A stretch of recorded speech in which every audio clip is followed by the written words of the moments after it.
U ramikoh konferenciji Vojvodina u 2020 u Skupštini Autonomnej pokrajini Vojvodini otrimani panel horodonačalnikoh pejcoh vojvodjanskih horodoh pod nazvu Učíme jedni od druhih, na ktorim učastvoval horodonačalnik Nového Sadu Miloš Vučević. Sarađujemo svi zajedno, naravno. Sotrudzujeme vjedno zo všetkýma obštinami i horodami, njeljem zo s tima kotri tu prisutni i to celkom prirodne.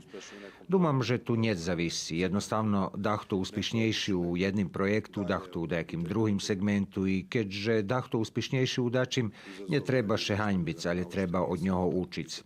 Popri horodonačalnika Nového Sadu na panelu učestvovali i horodonačalnica Zomboru Dušanka Golubović, horodonačalnik Kikindi Pavle Markov, predsjedatelj opštini Indija Vladimir Gak, a tiž i predsjedatelj opštini Kula Damjan Miljanić, ktorý vyznačal dobre sotrudníctvo so s druhýma opštinami na vecej prikladoh. Kula je jedan od... Možem povedať, že opština Kula je jeden zo zljepších prikladov sotrudzovanja so s druhými opštinami. Máme odličné sotrudníctvo so s opštinu Odžak, zo s ktorú sme prešloho roku vjedno rekonstruovali drahu Kruščić Bački Gračac.